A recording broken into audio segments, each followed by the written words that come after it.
We are back on the spirit board today, and the first spirit we're taking is Pidgey. Pidgey is a basic normal and flying type Pokemon introduced in Gen 1. It evolves later into Pidgeotto and Pidgeots, and then Mega Pidgeots. It is being played by a pit right now, a tiny burb. And it's also getting really windy because Pidgey learns the move Gust. Next up we have Lottie. This is an otter who appears in the game Animal Crossing Happy Home Designer. She works at Nook Homes, and she's basically your assistant in that game, helping you to redesign houses. For that reason, we have a Jigglypuff wearing a bow, kind of like Lottie's bow. And she's equipped with a drill, because how else are you going to remodel a house? On top of that, we're fighting on Tomodachi Life. Let's not go to the Hitler room if we can help it. There we go. Next up, we have the White Pikmin. This is a variant of Pikmin that first appeared in Pikmin 2. Unlike the red, blue, or yellow Pikmin, this one isn't so much elemental as it is poisonous, inherently poisonous. It does lasting poison damage, even when used in Smash itself. And it's very, very good at racking up damage on bosses and such. To represent the poisonous nature, we have a poisonous stage. But as long as you don't touch the floor, you should be okay. That's usually how I deal with this sort of thing.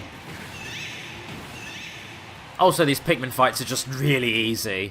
Just give them a couple of baps. And they're done. Simple. Next up, we have the Owl from The Legend of Zelda Link's Awakening, the remake for the Switch. So this is a spirit that was added into the game with a recent patch. So, yeah, the Owl is your guide in that game. The one character that knows about the fact that you're in a dream and that you need to awaken the Windfish in order to wake up from your dream. Kyogre here is representing the Windfish, and if I get blasted by too many of those Hydro Pumps, I'm gonna get blasted right off the stage. Woof. That was close. Anyway, yeah, with the Windfish gone, the rest of this should be relatively easy now. I also like that this stage is representing the bridge on which you wake said Windfish. Also the fact that the Owl Spirit gives you the ability to stop your screen getting flipped.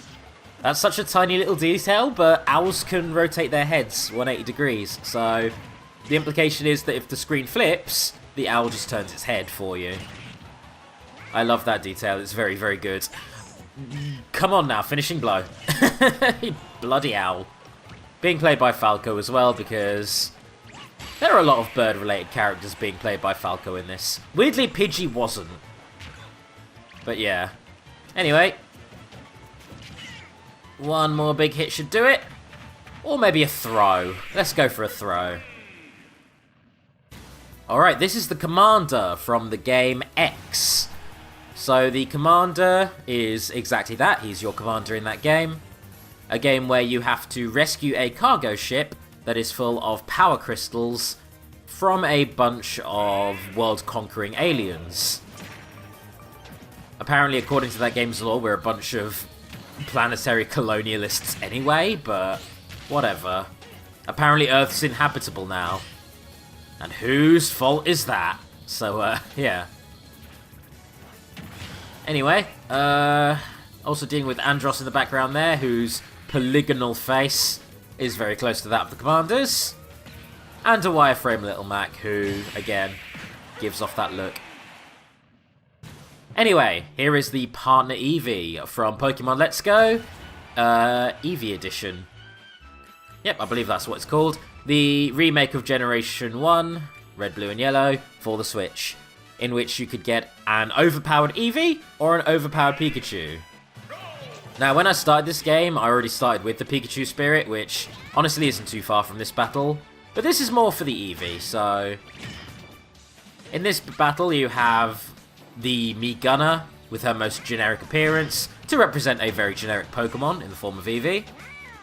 But the spawn-ins are all elemental in nature. For example, that Dene there is representing Jolteon. All the Pokemon that can be summoned in this level are Pokemon that have elemental abilities. Anyway, it shouldn't be too hard now that I've gotten that across. The only thing making this tricky is the fact that Eevee's stats are real high. Possibly as a reference to Eevee's Z move. Anyway, next up we have Zygarde. Zygarde first appeared in Generation 6 as a counterpart to both Xerneas and Yveltal, a guardian of the Earth who awakens in order to take down anyone who threatens the Earth's well-being. He is a ground and dragon type, and he's a big green abomination. So, yeah, in order to represent him, we have a big, gross green felt Yoshi. It's all about the big, gross green felt Yoshis. You'll also notice that we have a bunch of little ones following up. That is to represent the Zygarde cores that you can combine with the full Zygarde, the 50% Zygarde, in order to allow him to achieve his perfect form in Pokemon Sun and Moon. As you've probably gathered, that perfect form will be the upgradable spirit form, so yeah. Anyway, these little monsters need to die, and there they go. Next up we have the pitcher and batter. Oh, it's a baseball. This is like the tennis thing all over again. It's baseball. To represent that we have Ness, who wields a baseball bat. As well as that we have the home run bat spawning into this level a lot. As well as the beast balls, tennis balls, which have homing capabilities. Or, did I just say tennis? Baseballs that have homing capabilities. So yeah. So out of all these items, I have to say that the beast balls are pretty fucking devastating with their homing capabilities. And the home run bat is the strongest thing in the game. It is pretty much an instant KO if you hit with it. Next up, we have Mei Ling from the Metal Gear Solid series. So Mei Ling is Snake's radio support advisor in Metal Gear Solid. And she helps Snake navigate Shadow Moses Island, which is a very snowy, very foggy island. Hence why we're fighting in a fog right now. Throughout that game, Mei Ling is often one to give you sage advice, be they tactical advice or even Chinese proverbs. Anyway, next up is Toad. Toad is one of the cute little denizens of the Mushroom Kingdom, first appearing in Super Mario Bros. And pretty much being a series mainstay from there. Toad really came into his own with some of the recent platformers which allowed you to play as Toad, be they Super Mario 3D World or one of the new Super Mario Bros. Games, Super Mario Bros. Wii, I believe. But Toad actually got his own game, in a sense, with the game Captain Toad Treasure Tracker, which saw Toad exploring a bunch of puzzle-related levels, but eschewing the jumping ability that most Mario games are known for. So they are a lot more about navigating dangerous enemies. Anyway, next up is Big the Cat. Big the Cat first appeared in Sonic Adventure, and he's the best Sonic character. He is the antithesis to Sonic the Hedgehog. He is a big fat lazy cat who does not like to fight, or fight robots, or really do anything aside from go fishing with his pet frog, Froggy. In Sonic Adventure, your entire impetus for going out on your quest is that Froggy is possessed and then goes missing. So you have to go around and fish for your froggy friends. Perfect. Next up is Kafei. Kafei appears as a major character in The Legend of Zelda Majora's Mask. He basically has to run from his fiancée, Anju, because he is cursed by Skull Kid to take the form of a child. And to represent the fact that he basically runs from his marriage, we have him constantly running away in this battle. He's also wearing bunny hoods, which is the closest thing we have to the Keaton mask, so yeah. That does mean he's going to be very fast and very agile and very hard to hit, and he's being played by young Link because he's a child. And young Link is the person who inevitably helps him in that game. So yeah, just need to get those hits in now. It's quite a simple spirit, all things considered. We're also playing on Skyloft as well, so the constantly shifting terrain and the inherent treachery of it should make for an easy win. Oh, touch that grenade. Touch it. No. Ah, I thought you were going to land right on that landmine. Lame. Alright, next up is Luca from Bayonetta. So Luca is a paranormal investigator who is adamant on exposing Bayonetta and all of the weird shit she fights against, all of the angels. The only downside is that humans can't see angels, so to him, Bayonetta just occasionally goes into a violent frenzy and a bunch of explosions happen, and it's always terrifying for him, and he's always in over his head, and yet somehow, out of sheer mind-boggling luck, he never gets hurt. Oh, fuck me. Like, he'll get injured, but he'll never get grievously injured or killed by any of the incredibly deadly things happening around him. So, to represent that, we have a very agile character, Greninja, who occasionally turns invincible, which represents his freakish luck and his inability to get hurt by really dangerous things. So, yeah. He's also something of a romantic. He has a little bit of a crush on Bayonetta. Hence why, you know, even though he's trying to hunt her down, he kind of allies with her over time. And he also becomes something of a weird father figure to Cereza, which is extra weird considering that Cereza is a young Bayonetta travelled through time. So yeah. Bayonetta has some dope stuff in it. Anyway, I need to finish you off now, but you keep turning invincible, and I do not appreciate that. I do not appreciate your shenanigans, Luca. You are going down. Goodbye. Next up we have Takamaru from the mysterious Murasame Castle. We did bring him up previously as appearing as a cameo character in Captain Rainbow, but in his own game, the Famicom game, he is a samurai who has to take on alien invaders. So that's pretty dope, that's pretty neat. I'm going to be taking him on with Raiden, so we have a ninja versus samurai situation right here. Because why the hell wouldn't I be doing that? That is great. Anyway, woof, he's quite quick and agile with his moves, and the actual Takamaru will appear as well as an assist trophy. Oh, but apparently, apparently Spirit Takamaru didn't like that. Apparently he wants a one-on-one battle, so I guess that's what I'll give him. But, you know what? It's a lot easier to win a sword fight when you have a lightsaber. Alright, that was easy. Anyway, next up is Nipperplant. Nipperplant is an enemy from the Mario games. It is a stationary enemy who just, you know, munches on the spot. So he's basically a non-moving threat, something that you have to navigate around. To represent the Nipperplant and its penchant for constantly just nipping at the air in front of it, we have a bunch of Pac-Men who are constantly spamming their chompy chompy chomp move. So yeah, fun thing about the Nipperplant spirit is that you can actually upgrade it to create the PT Piranha spirit, which, as soon as I get that, will give me a reason to start using Piranha Plant in World of Light. Since, you know, he's a DLC character, and I, you know, will be unlocking the DLC characters soon. So that's pretty neat. Anyway, let's get those big hits in. Let's deal with these last few nippers, who you'll notice we're also battling on Super Mario World, because that's where they first appeared. They were very, very popular in Mario ROM hacks, where bastard designers could use them to bully players looking at you, Kaizo Mario.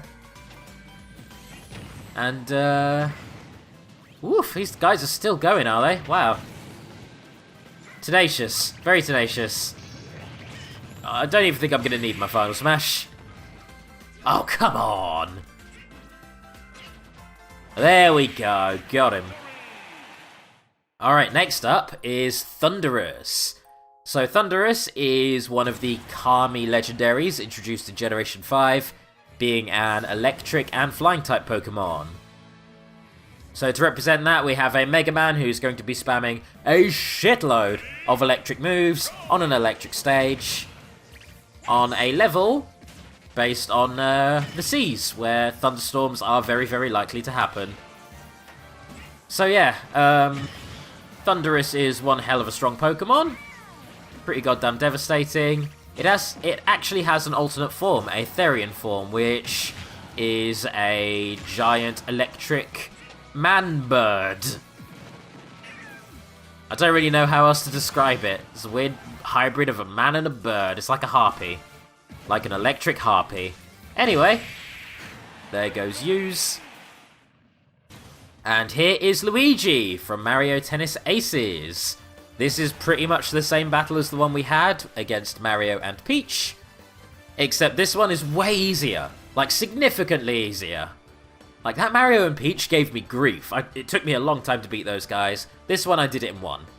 So, yeah. I don't know why it is, though, either, because, like, functionally, Daisy and Peach are pretty much the same. And Luigi and Mario aren't that much different, so I'm going to assume the difficulty is just turned down a little bit here. Because otherwise, the fight's pretty much identical. Although, and I feel like this is a very subtle difference, instead of having a completely flat court, we have two platforms. That might be representing the fact that the Mario Tennis games, as well as having regular-ass tennis matches, also has unique special matches in which you battle on special courts with weird attributes to them, be they platforms or walls or ledges, all that sort of thing. Conveyor belts, that's the one big one I remember from Mario Power Tennis. Yeah. Anyway, here is Goku and Chao. Incoming jokes about how Goku has been confirmed for Smash. We got a lot of those when this spirit was first revealed. So, Goku and Chao appeared in the game Famicom Fairy Tales. Well, that's its translated name. Which was basically a retelling of Journey to the West. And Monkey there, or Goku, is meant to represent Monkey, or Sun Wukong, from that fairy tale. As is, you know, Dragon Ball Z Goku. So in a sense, this is Goku. He just isn't a Saiyan, but he is Goku. I just want Goku for Smash. I'm one of those trash people who want Goku in Smash. Anyway. Lots of hammers right now, representing Goku's extending staff. Which, you know, makes for a very easy or a very hard battle. It depends on who gets the hammer first. And once you've got the hammer, who can hit first with it. Anyway, here is an Octorok. Octorok are very basic enemies from the Legend of Zelda series. They're little octopus monsters who can shoot rocks at you. So to represent those, we have Diddy Kong, who is going to be spamming his Peanut Attack. Which isn't a kill move. So this fight is really easy. Because it's kind of hard for him to even kill me on this level. Yeah, there's very little he can actually do to defeat me if spamming peanuts is all he's doing. So yeah. Actual Octoroks arguably are this easy though. They're not particularly hard enemies. All you really have to do to defeat them in Zelda is run up to them and give them a quick thwack. Easy stuff. Next up we have Dash Bowman. This is a pilot of the Cornerian army who appears as an ally in Star Fox Command. However, because I did think it was a little weird having an ape as a hero character in a series where apes are generally evil, he is also the cousin of Andrew Oikoni and the, I believe, grandson of Andros, Star Fox's greatest nemesis. So, in that game, Star Fox Command, which is a game with multiple paths and multiple endings, it is possible for Dash Bowman here to turn evil. So yeah. You know what else would turn a person evil? Getting cheesed with a very, very cheap kill. God damn, Yoshi can be horrible with that egg move. If you don't break out of it quick enough and he's knocked you off a platform, you could just be dead. You could just straight up die from that. Wow. Anyway, we're also battling on Corneria itself, which makes sense, that's where he lives. Done. Here is Wanda. Wanda is a mythical forest fairy who appears in the game Mario and Wario. In said game, Wario puts a bucket onto Mario's head, a bucket that can't be removed, and in response, Mario staggers around aimlessly. So in that game, you actually play as Wanda, clearing hazards from Mario's path, Lemmings style. Yeah, it's a weird game, only released in Japan. And next up is Gooey.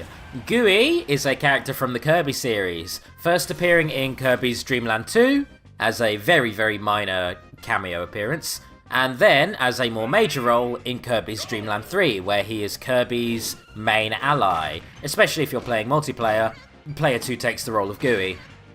Gooey is quite similar to Kirby, able to slurp up enemies and spit them back out. However, it is revealed that Gooey is actually made out of dark matter, which usually in Kirby is a malicious force. Anyway, this is the shop assistant from Nintendo Fashion Style Boutique Fashion Adventures. This is a fashion game for the DS.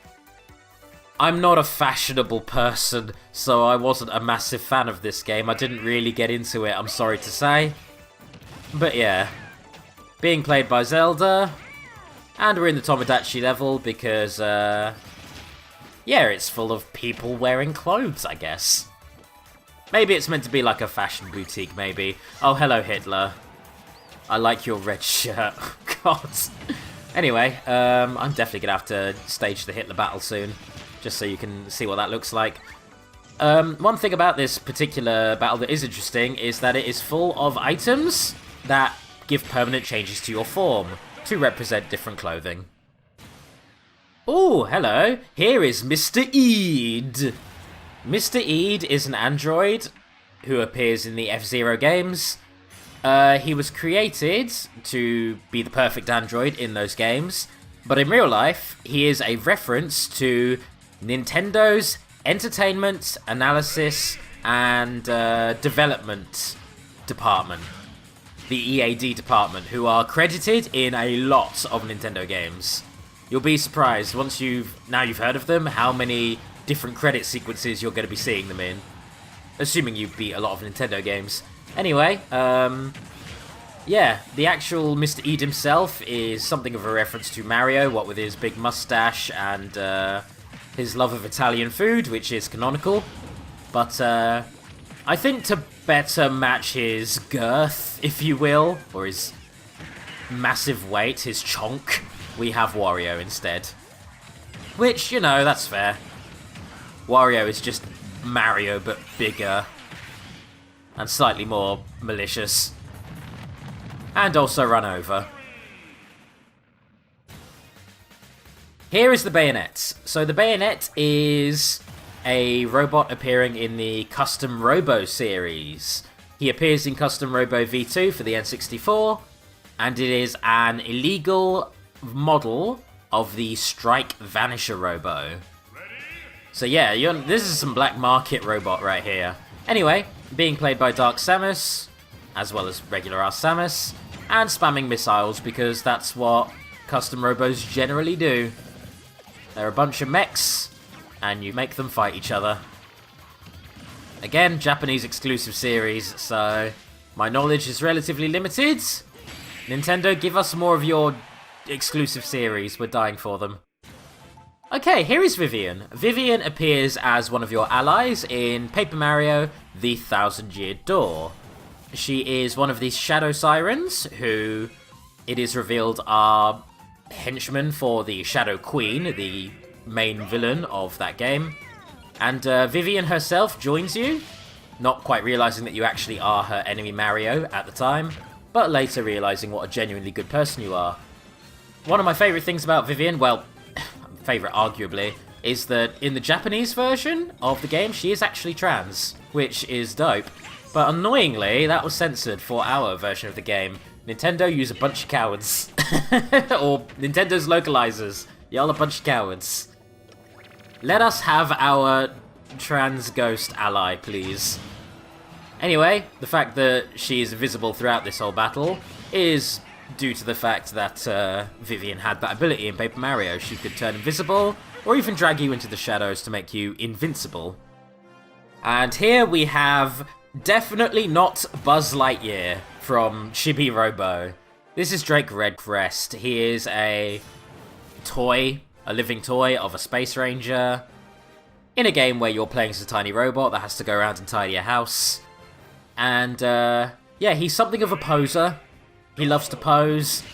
In fact, that is even reflected in this battle where he's constantly posing, or taunting in this case. You have little Rob there, representing the Chibi Robo.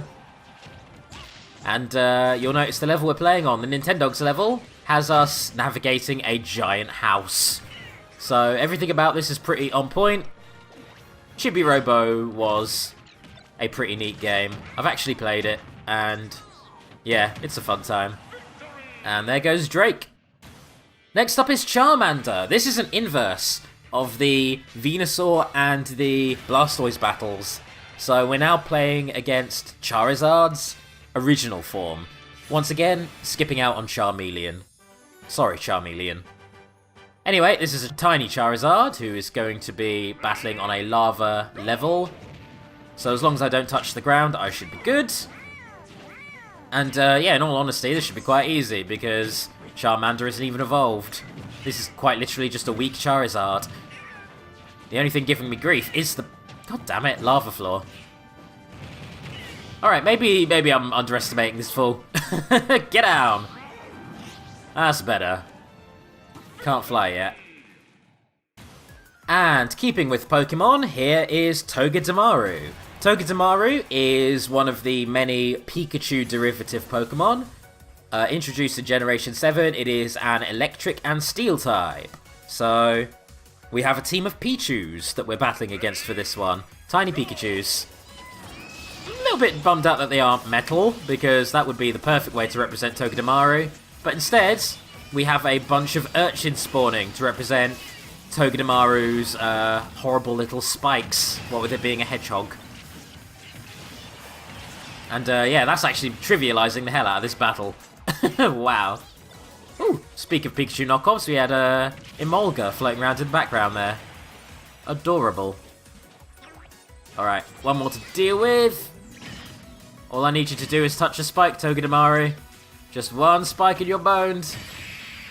Or a smash attack directly to the face, that works too. Gandrada. Gandrada is a rival bounty hunter of Samus's. They have quite a playful attitude towards each other.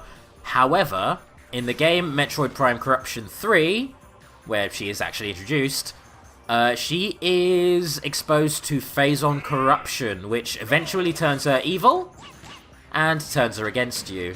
Gandrada's main ability is full-on shapeshifting. She can attain multiple different forms, and also electricity powers. Hence why we have a Dark Samus spamming its screw attack, which is relatively electric in nature, and a Pikachu using loads of electricity moves. On top of that is the fact that in that game, after you've defeated Gandrada, she is actually fully absorbed by the actual Dark Samus. So yeah, quite a tragic figure. Which is a shame, because she's a really, lovable character as well. Corruption's quite a sad game. Phazon Corruption isn't fun. It's not a good time. And, Dark Samus, I'm definitely going to have to kick you in the face right now. Oh, hello. Got a bit panicked there. I forgot about this level changing. There we go. Next up is Mecha Ridley. This is a robot of Ridley, created by Ridley, in Ridley's likeness. Ridley's kind of an egotist. It is the final boss of Metroid Zero Mission, which is a remake of the original Metroid game, but with a little extra campaign added on, with Mecha Ridley appearing at the end of that. So, yeah, we have a big fuck-off Meta Ridley playing Mecha Ridley. Yes, Mecha and Meta Ridley are two different entities. Ridley's penchant for constantly coming back from the dead in increasingly outlandish ways is something of a joke, but yeah. What can I say? He's a tenacious fucker. And even though he's a terrifying monster, he's more smart than he looks. So, here we are in the summoning menu, where we can summon a new spirits. We're going to put together Pidgey, who is a bird, and Akara Hayami, who is a snowboarder, to give us a bird who rides around on an airboard. Jet the Hawk. God, I'm bad at Japanese names. Anyway, on top of that, we also have, even more prominently, Vivian, who is one of the Shadow Sirens, and Gengar, who is a malicious, poisonous ghost. That gives us the leader of the Shadow Sirens, who is an evil, all-corrupting ghost, the Shadow Queen, who, in this case, is possessing Princess Peach. Dope. Final boss of Paper Mario 2. Or Paper Mario the Thousand Year Door, as everybody knows it as. Anyway, we have some upgrading to do. Here is Boom Boom and Pow Pow, who work as a team. Very nice. And here is Captain Toad, who I mentioned previously. He allows you to get items because he's a treasure explorer. What? Treasure hunter. See you soon!